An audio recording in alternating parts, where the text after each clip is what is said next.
Question number 5. We'll start with Mr. Newhouse. And it comes from the Yakima Herald Republic. Affordable Care Act. What steps should Congress take on the Affordable Care Act? If you support it, what would you like to change? If advocating repeal, what would you replace it with? Tough question. 90 seconds. My position is that we need to repeal and replace the Obamacare, the Affordable Care Act. And that's not just my opinion. That is people up and down the Congressional District in Central Washington are telling me the exact same thing.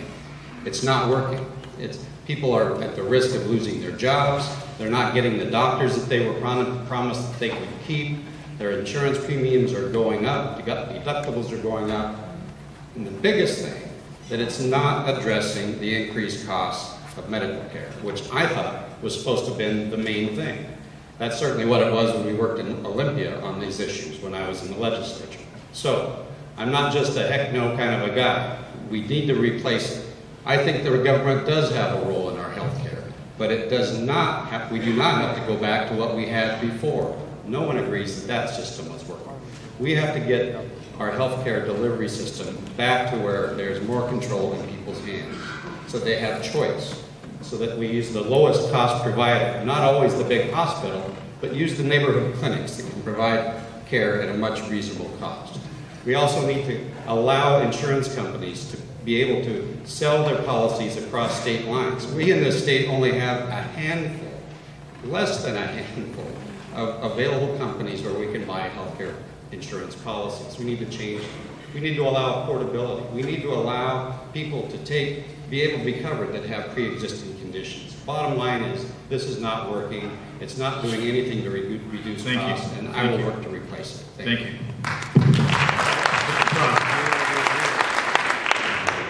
The Affordable Care Act, there are some Republicans that like portions of it, I mean small portions. I say repeal it. Replace it with what? Well,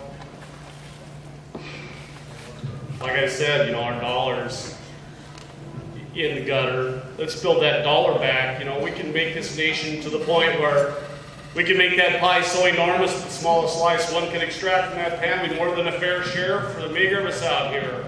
And then under those conditions, healthcare, you know, we would clean up our food chain. We would not be susceptible to all these diseases that we're handed. We create our cancers. You know, we need to straighten out. We need to put these, you know, we have a great resource in this nation. It's called the human mind. And we need to start focusing that on the whole populace and not just on the 1% that have 59% of the wealth. Thank you. Mr. Simon? Folks, I'm a heck no sort of guy when it comes to Obamacare. The federal government has no business being in our health care. And we can't expect to fix the lawlessness in our government if we keep doing more of the same. More of the same is not going to fix it. My contract with the 4th District is the United States Constitution. That's what we're going to Congress to uphold. And if we are outside the boundaries of that, like trying to make federal healthcare mandates, we are doing not what we were ordered by our constituents, but what we were forbidden, because the Constitution is the law for government. So I will work to repeal Obamacare, and I think we should consider, if we think we want it replaced at all, consider the ludicrous nature of a federal government who can't manage budget or borders, yet sees fit to regulate the spouts we use on our gas cans.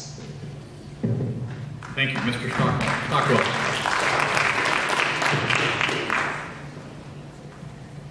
Well, I was in Congress November 8, 2009 when the health care bill passed Congress itself. It never did go to the Senate because Senator Kennedy died and they didn't move forward with it, and they just passed the House version. But I'm for repealing it, and I hate to be repetitive, but the easiest way to repeal this is recognize we have a fraudulent president that's illegal in office. I travel in Canada, everybody knows it, universally. And if you're laughing about it, you should check it out. Anyway, the easiest way to get rid of it is to impeach him, put President Biden into office, and start the entire process over again. He cannot, all the legislation he signed will be null and void. And it has to go through the process again. I'm for repealing Obamacare. Thank you. Thank you, Mr. Seacat.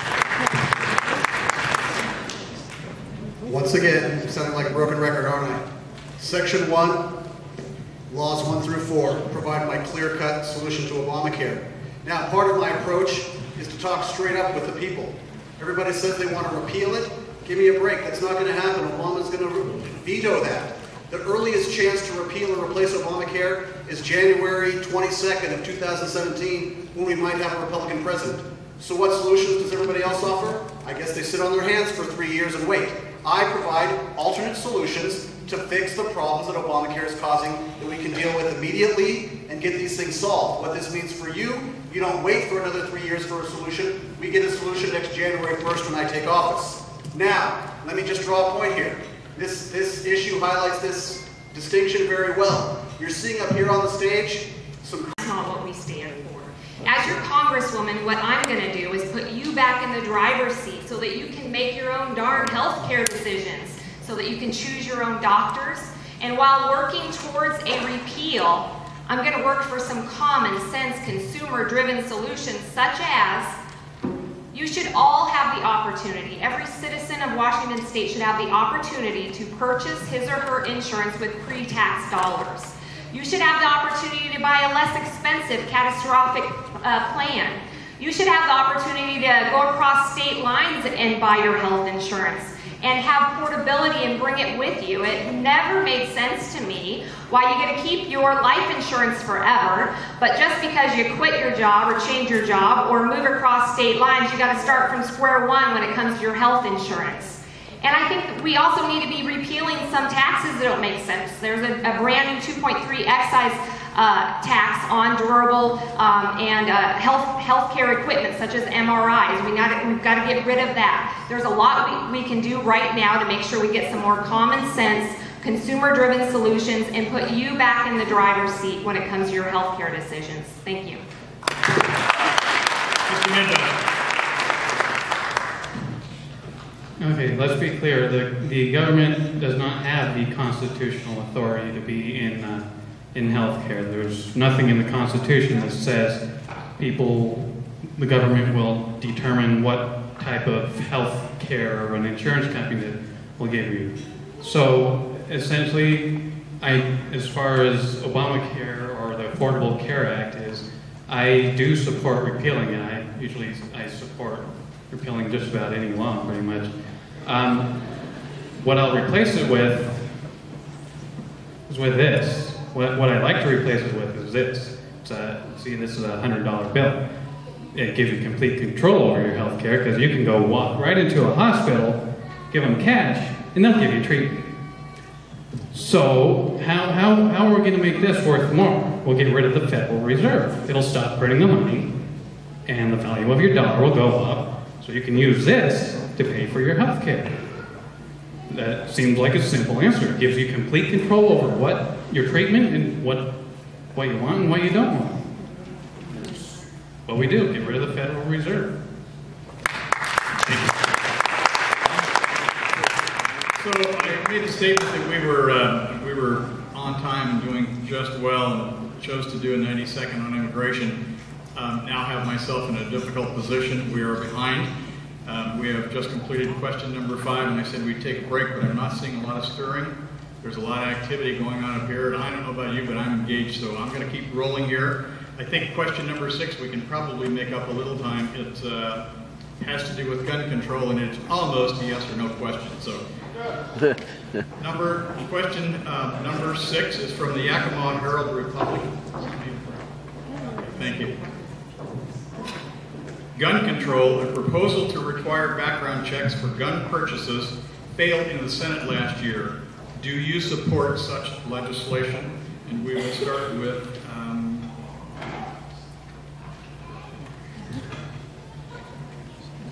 Mr. Cross.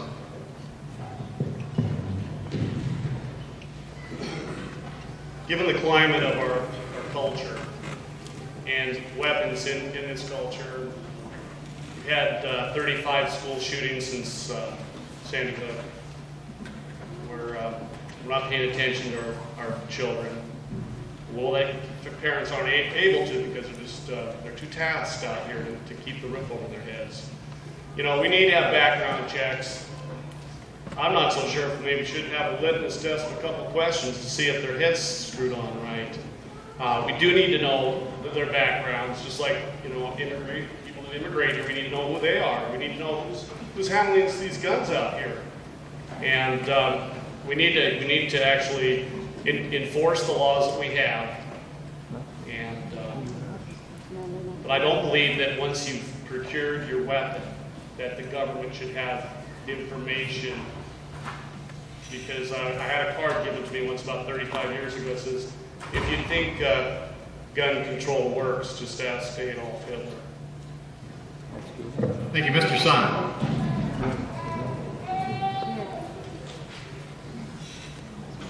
You know, a question I always feel like asking our legislators is, what part of shall not be infringed is confusing to you? Now, the Constitution is clear on this. We have a God-given right to protect our families and ourselves against criminals, whether those criminals are lurking around in the backyard or whether it's our government. Our right to bear arms is irrevocable. It's not given to us by the Constitution. The Constitution is the order that we, the people, placed on government and said, you shall not infringe this right. That is the law. That means no background checks. It means no lists. It means we, the government, do not get to decide the winners and losers. We don't get to decide whether or not you have a right to protect yourself. Shall not be infringed means exactly what it says. And I will not support any legislation that restricts our guns. Mr. Stockwell. Well, I fully support the Second Amendment, and like Mr. Symes said here, I fully support his view on that. I was raised by a Marine that came back from World War II. He was only 9 or 10 of his entire group. The president's trying to take away our guns and our rights, but everyone that's around him has a gun. Why is that? But if everyone knows you need them, that's why you need them. We don't like to use them. I've killed many things in my life. My dad raised me to be a shootist. Absolutely no one in this audience would want me to shoot at them. But I have yet to kill anyone because I control myself. It's the person that has the gun that is out of control. It's not the gun itself.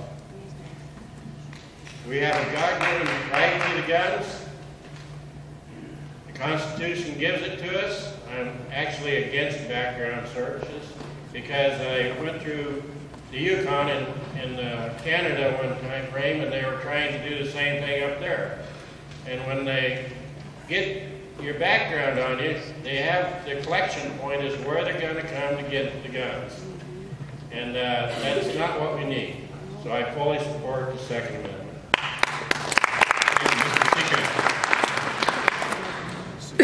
I mentioned earlier that it doesn't make sense to send career politicians back to solve the problems that their type have created.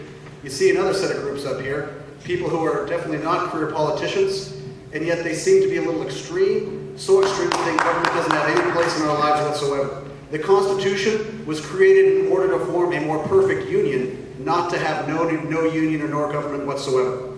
So, the question I want to ask to you, the real question that has been asked here, are background checks an infringement? Because we know that under the Second Amendment, the right to keep and bear arms shall not be infringed. I would suggest to you that drawn properly, they are not an infringement. I think we all in this room would be very happy if no crazy person comes in and starts shooting us. Maybe somebody does have their concealed weapon permit. If you do, stand up, that's a good thing. Still, the idea that we keep guns out of the hands of crazies, that's a good thing. I don't see that as an infringement on the right to keep and bear arms. Of course, laws have to be carefully monitored, and you're hiring a congressman to do just that. We got to be careful. This is a very dicey issue. Yet you're going to pay me to make difficult decisions. We're going to draw it carefully. Of course we don't want people who are crazy having guns who might do bad things with them. I think we would all agree to that. And yet we don't want our right to keep and bear arms to be infringed. We've got to balance these two issues. You can't take a polarized one or the other. It's not one or the other. We've got to draw a reasonable path between them. And that's exactly what I'm trying to do up here as a candidate. I think you can see the divide that's going on. We've got some folks who are very far right, very extreme. We've got some folks who are just part of the problem that's been created. And I think that I've got the Goldilocks approach just right down the middle. Thank you, Mr. Whittier. Our Second Amendment rights were second for a reason. It was for we the people to protect ourselves against criminals and a tyrannical government. We have a tyrannical government today that's out of control. Now, the Didier campaign has a gun giveaway. That's right, we're giving away guns. 2 9mm pistols, you got to be 21 years of age to get those, and an AR-15 with 30-round magazine. That's a double poke in the eye to the federal government, because they're trying to ban that gun. We know guns don't commit crimes. If you look at all these shootings, they're in gun-free zones. This is the enticement for these people to go to that area because they know they can't defend themselves. That's why we need our Second Amendment right. That's why I'm going to make sure you retain your right to keep and bear arms.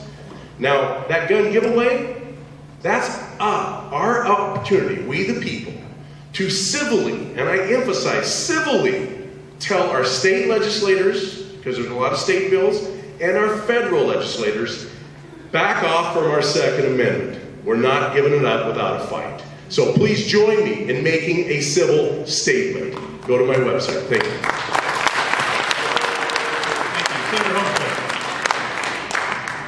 I am a staunch supporter and defender of your Second Amendment rights. I am a lifetime NRA endowment member. I am a concealed weapons permit holder, and I have earned the support and the highest possible rating from the NRA for this candidacy. But the difference between me and most of the other candidates is that anyone can talk about defending your Second Amendment rights. I've actually done it. In this state legislature, over and over again, there has been attempts to take your guns, to make you go through background checks and gun shows, to start a registry, and I was your defender successfully in the state of Washington. I'm ready to go to bat for you, and you can count on me.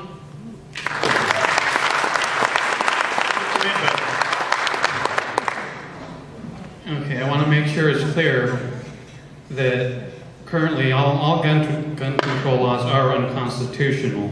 It's not just the Second Amendment we're looking at. It's 4th, 5th, and 6th. Because I've never gone through a trial or had a jury of my peers to determine that I'm actually guilty of some crime. I have to prove my innocence if I want to buy a gun. And that totally goes against what we have here in our Constitution, the idea of innocent until proven guilty. There was no trial.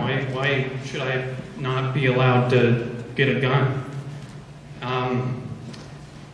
So what I think, what I believe is the real problem is what I'm going to do is tie the Federal Reserve into this, because what the real problem is with violence in our society is economics. Because people who don't have anything to live for anymore. The best economic solution is that violence. So what I want to do is get rid of that violence. Let's get rid of the Federal Reserve to allow people the dollars that they have in their pocket to get their value back. So there's fewer people looking to do crazy things just because it seems like the best option. Thanks. Mr. Newhouse. I'm an NRA member. I'm a strong supporter of the Second Amendment, and I think we've got enough laws on the books if they're just enforced. My time in the legislature, which I'm not apologizing for, I defended your right to own and bear arms. I was recognized by the NRA with the highest possible rating that they give state lawmakers. And I will continue to do that job for you when I represent you in Washington, D.C. But beware, that on the ballot this fall, there will be 2 measures. You need to be very aware of what those measures say, because sometimes well-meaning, but very misguided people are out to infringe your right, take your guns away. So please be an informed voter this fall. Thank you.